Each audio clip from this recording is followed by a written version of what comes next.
Welcome to our channel. నేను మీ అవని.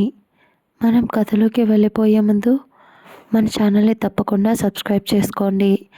అలాగే like చేయండి, తప్పకుండా షేర్ చేయండి. కథ ఎలా ఉందో వినేసి వెళ్ళిపోకుండా ప్లీజ్ కామెంట్ చేయండి. డాన్ బావతో లవ్ పార్ట్ 10. ఎదురుగా నిల్చున్న అతడిని చూడలేక భయంతో గట్టిగా కళ్ళు మూసుకొని ఉన్న మన మౌర్య పాపను చూసి కొంచెం ఈ ఎగస్ట్రాలు తగ్గించుకుంటే చాలా మంచిది అని పొగరుగా చెప్పేసి ముందుకి అడుగులు వేశాడు విక్రమ్. ఆ తర్వాత అతడు ముందుకు వెళ్ళిపోగానే మౌర్య పాప అతడు అన్నది గుర్తుకు చేసుకుంటూ మెల్లగా కళ్ళు తెరిచి, సచ్చినోడు నన్ను అంత మాట అన్నాడంటే, నేను ఏం చేస్తున్నానని నన్ను అంత మాట అన్నాడు అని అంటూ ఉడుక్కుంటూ విక్రమ్ వెనకే ఆమె బరాబరా అడుగులు వేస్తుంది. అఖిల్ అది గమనించి, ఒసే మెంటల్, వెళ్తున్న వాడిని అడిగి మరీ తన్నించుకోవడం అంటే ఇదేనేమోనే అని తిడుతున్న తన చెయ్యి పట్టుకుని వెనక్కి లాగుతున్న మన పాపకు అదేం పట్టనట్టు అఖిల్ మాటలు వినిపించుకోకుండా అక్కడి నుంచి ముందుకు అడుగులు వేసి విక్రమ్ చెయ్యిని పట్టుకుంది. ఆ తర్వాత అతడి వైపు చూస్తూ కోపంగా చూసింది. అఖిల్కి భయం వేసింది, ఇది ఏం పెంట చేస్తుందో అని.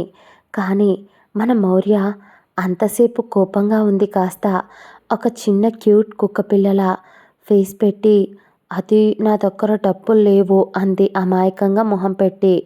అతడు పెదాలు ఆ మాటకు అందంగా విచ్చుకున్నాయి.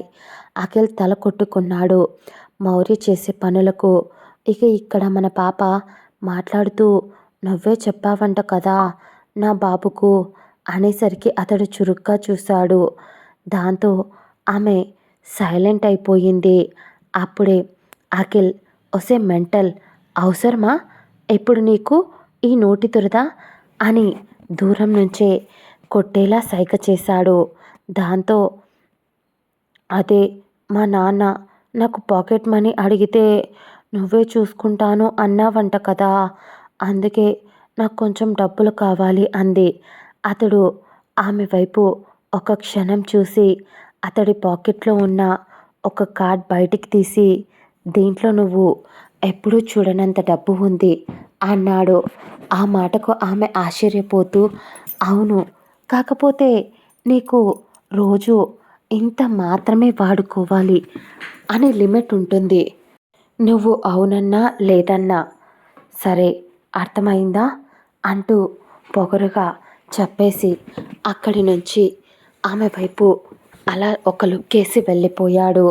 అఖిల్ తన అన్నయ్య వెళ్ళిపోవడంతో అతడు నవ్వుతూ, ఈ పిచ్చిదానికి ఇలానే కావాలిలే అనుకుంటూ, ఒసే మౌర్య, నీ గూడు చెదిరిందే, నీ గుండె పగిలిందే అంటూ పాట పాడేసరికి పాపకు పిచ్చ కోపం వచ్చి, సచ్చినోడా, అక్కడ నా అయ్య నన్ను ఒక యువరాణిలా చూసుకున్నారా, కానీ ఇక్కడ నీ అన్న ఆ పొగరు పట్టిన పోట్ల గిత్త, వాడు నన్ను పని మనిషి కన్నా దారుణంగా ట్రీట్ చేస్తున్నాడు అంటూ అతడు వేసుకున్న వైట్ కలర్ హుడీని పక్కనే ఏదో పెయింట్ డబ్బాస్ పడేసి ఉండేసరికి, నువ్వు నన్ను చూసి నవ్వావు కదా అని అంటూ విక్రమ్పై ఉన్న కోపం అంతా కలగలిపి అఖిల్పై చూపిస్తూ అతడి షర్ట్కి ఆ పెయింట్ని పూసేసింది. అతడు ఎంత తప్పించుకోవడానికి చూసినా కుదరలేదు. దాంతో తన హుడీని తీసి మొత్తం కలర్స్ అంటుకోవడంతో దాన్ని అఖిల్ అక్కడే పడేసి ఇద్దరు అలా మౌర్య వాళ్ళ క్లాస్ టైం అవ్వడంతో క్లాస్ జరుగుతున్న వైపు వెళ్ళారు కొట్టుకుంటూ తిట్టుకుంటూ. అప్పటికే ఫస్ట్ పీరియడ్ అయిపోవడంతో స్టూడెంట్స్ అంతా ఇంకో సార్ వచ్చేంత వరకు గోల చేస్తున్నారు. పైగా అది ఫస్ట్ డే కావడం వల్ల వచ్చిన స్టూడెంట్స్ అంతా పెద్దగా క్లాసెస్ ఏమీ లేవు కాబట్టి, లెక్చర్స్ ఏమీ అనరు కాబట్టి కొంచెం హుషారుగా అల్లరి చేస్తున్నారు. అప్పుడే మౌర్యని తీసుకొని క్లాస్ దగ్గరికి వచ్చిన అఖిల్ ఆమెకు రూమ్ చూపిస్తూ, ఇది నీ రూమ్ అని అంటూ, అదిగో అక్కడ కనిపిస్తుంది కదా, అది నా క్లాస్ రూమ్, నువ్వు నీ క్లాస్ అయిపోగానే ఆఫ్టర్నూన్ అక్కడికి వచ్చేయి అని చెప్పి నీకేం ఇబ్బంది లేదు కదా అని 1కి 2 సార్లు అఖిల్ ఆమెకు చెప్పి ఆమెను క్లాస్లోకి పంపించాడు. ఆ తర్వాత మన మౌర్య పాప ఫస్ట్ డే క్లాస్కి లేట్గా వచ్చినా పెద్దగా ప్రాబ్లం లేకుండా రూమ్లోకి వచ్చేసరికి అక్కడున్న వాళ్ళంతా సీనియర్తో వచ్చేసరికి అందరూ గుసగుసగా ఏదో మాట్లాడుకుంటూ ఉన్నారు ఆమె గురించి. అప్పుడే అదే క్లాస్లో జాయిన్ అయిన తన ఫ్రెండ్స్ ముగ్గురిని చూసి నవ్వుతూ వాళ్ళకు హాయ్ చెప్పి వాళ్ళ దగ్గరికి వెళ్ళి కూర్చుంది. వాళ్ళు మౌర్యాని చూసి నవ్వుతూ మేము నిన్ను చాలా మిస్ అయ్యాం డార్లింగ్ అని వాళ్ళు చెప్తూ ఉంటే నేను కూడా అని అంది మౌర్య. కానీ ఉషా అంత లేదమ్మా, విక్రమ్ అన్నయ్య దగ్గరికి వెళ్ళాక నువ్వు మమ్మల్ని మిస్ అయ్యావు అంటే మేము అస్సలు నమ్మం. ఒకవేళ మిస్ అయితే మాకు నిన్నటి నుంచి ఒక్కసారైనా కాల్ అయినా చేసావా? లేదు కదా అని వాళ్ళు అడిగేసరికి తను సారీనే, కుదరలేదు, ఫుల్గా నిన్నంతా నిద్రపోయా అని పళ్ళు ఇక్కిలిస్తూ చెప్పింది మన పాప. ఆ తర్వాత నలుగురు కబుర్లలో మునిగిపోయారు. అప్పుడే మౌర్య మీ పేరెంట్స్ వెళ్ళిపోయారా అని అడిగింది.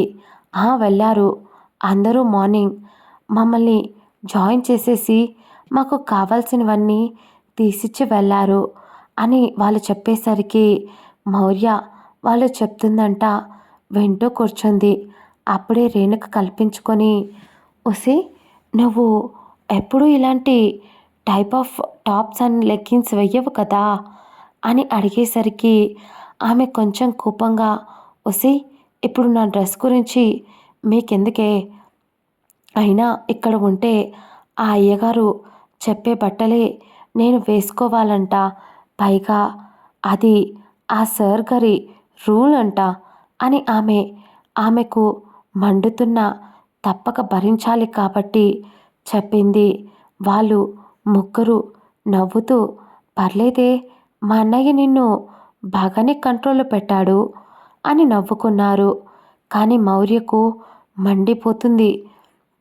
విక్రమ్ని తిట్టుకుంటూనే ఉంది. అప్పుడే సార్ రావడంతో క్లాస్ స్టార్ట్ అయ్యింది. చాలా వరకు మౌర్య క్లాస్లో ఉన్న అబ్బాయిలంతా మౌర్య అక్కడున్న వాళ్ళందరికంటే కొంచెం డిఫరెంట్గా, కొంచెం అందంగా, కొంచెం కాదు చాలా అని చెప్పొచ్చు, అంత అందంగా ఉంటుంది మౌర్య. కాబట్టే మన మాన్స్టర్ అయిన హీరో గారు మన పాప వెనకాల పడుతున్నారన్నమాట. అప్పుడే మన పాపకి కాలేజీలో ఫాలోయింగ్ బాగా పెరిగిపోయింది ఒక్కరోజుకే. పైగా సీనియర్తో వచ్చింది. ఎవరు ఏంటి ఇలా చాలా గాసిప్స్ పుట్టుకొచ్చాయి అప్పటికప్పుడే. ఆ తర్వాత దాదాపు ఆఫ్టర్నూన్ దాకా క్లాసెస్ అన్నీ అయ్యేసరికి తన ఓపిక అయిపోయింది, నీరసించిపోయి ఉండేసరికి గీతిక ఏంటే అలా పడిపోతున్నావు అనేసరికి ఏముందే, మార్నింగ్ మా రాక్షసుడికి కొంచెం ఆకలి ఎక్కువగా వేస్తే నన్ను తిన్నాడులే, దానివల్ల ఇప్పుడు నేను ఇలా ఉన్నా అని మౌర్య అనేసరికి వాళ్ళకు అది డబల్ మీనింగ్లో అర్థమై ఏం మాట్లాడుతున్నావే అన్నారు ఒకంత కుతూహలంగా.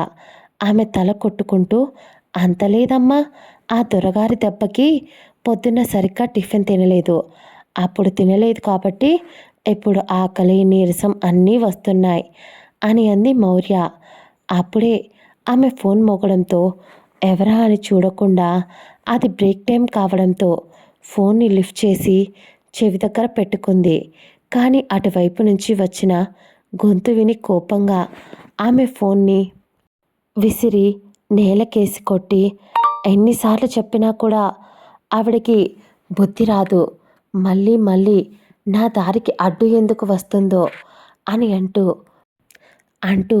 పొగరుగా అక్కడి నుంచి వెళ్ళిపోయింది. దాదాపు ఆ ఫోన్ కాస్ట్ 1 lakh పైనే ఉంటుంది. అక్కడ చాలామంది మెరిట్ మీద చదువుకునే స్టూడెంట్స్ కూడా ఉన్నారు. వాళ్ళు ఆశ్చర్యంగా ఈమెకి డబ్బంటే వాల్యూ లేదా? అంత కాస్ట్లీ ఫోన్ని అలా విసిరి కొట్టింది అని ఆశ్చర్యపోయారు. ఆ తర్వాత దాదాపు అక్కడ ఉన్న స్టూడెంట్స్ చూపు మౌర్యపై మరియు ఆమె పగలగొట్టిన ఆ ఫోన్ పైనే ఉంది. గీతిక, ఉష, రేణుక ముగ్గురు ఒకరి మొహాలు ఒకరు చూసుకుంటూ ఉన్నారు. రేణుక, ఏంటే ఇది ఇలా చేసింది? పాపం ఆవిడ చాలాసార్లు దీనిపై ప్రేమ చూపించినా ఇది యాక్సెప్ట్ చెయ్యదు. నాకు తెలిసినంత వరకు ఆవిడది ఏ తప్పు లేదు అని అనిపిస్తుంది. దీనికేమో చిన్నప్పటి నుంచి వాళ్ళ నాన్న అతి గారాబం, మొండితనం, పెంకితనం ఇవన్నీ అలవాటైపోవడం వల్ల ఇంట్లో ఒక్కటే ఆడపిల్ల. పైగా ఇటు నాన్న సంపాదిస్తున్నాడు, అటు కట్టుకోబోయే మొగుడు సంపాదిస్తున్నాడు.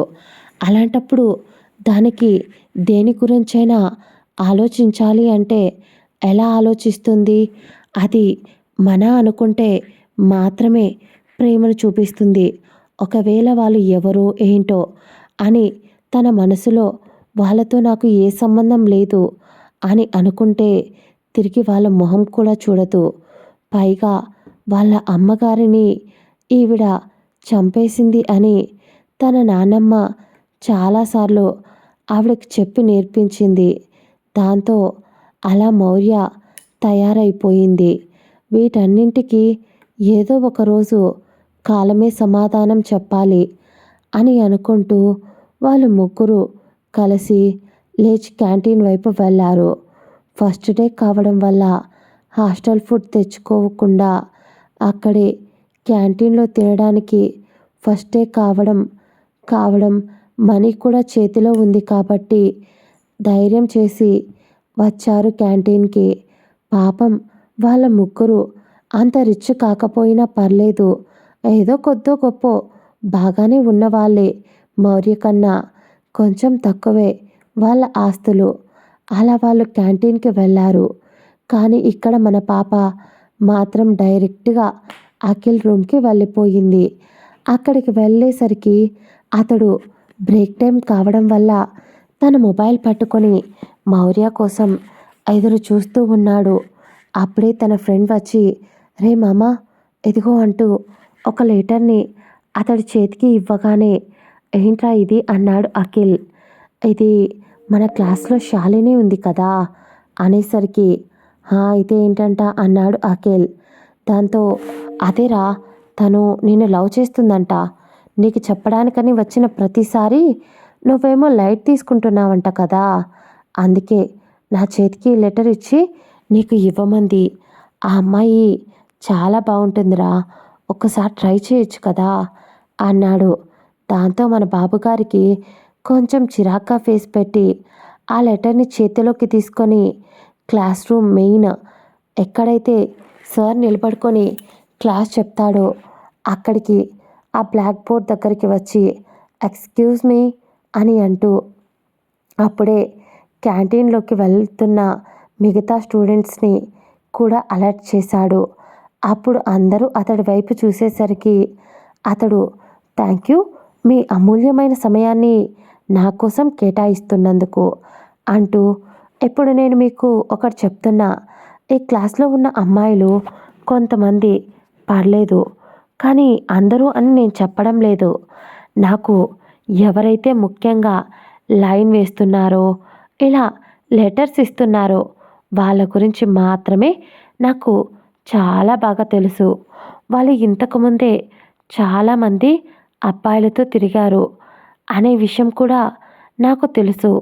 కాబట్టి నాకు తెలియనట్టు మీరు ఏదో పెద్ద సుత్తపూసినీళ్ళు అయినట్టు బిహేవ్ చేయాల్సిన అవసరం లేదు. ముఖ్యంగా నాకు ఇలాంటివి అంటే చాలా చిరాకు. నాకు మీలా పొట్టి బట్టలు వేసుకోవడం, మీలా ఆరగెంట్ బిహేవియర్ ఇలాంటి వాళ్ళు నాకు అస్సలు అవసరం లేదు. కేవలం నాకు ఒక ప్యూర్ సోల్ ఉన్న అమ్మాయిలే కావాలి. నాకు తెలిసి ఇక్కడ అలాంటి వాళ్ళు ఎవరు లేరు అని అనుకుంటున్నా. కాబట్టి ప్లీజ్ నన్ను గెలక్కుండా మీ పని మీరు చూసుకోండి. చాలాసార్లు చెప్పా ఇంతకుముందు కూడా, ఈ విషయంపై క్లారిటీ మళ్ళీ ఇస్తున్నా.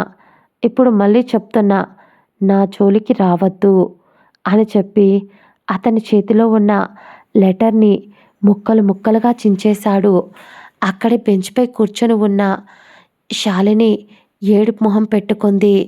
కానీ బయటికి అడిగితే పరువు పో పరువు తీసేస్తాడు అఖిల్ అని భయపడింది. అతడి మాటలు ఎంత నిక్కచ్చిగా ఒక సూదల్లా గుచ్చుకుంటున్నాయో ఆమె మనసుకు.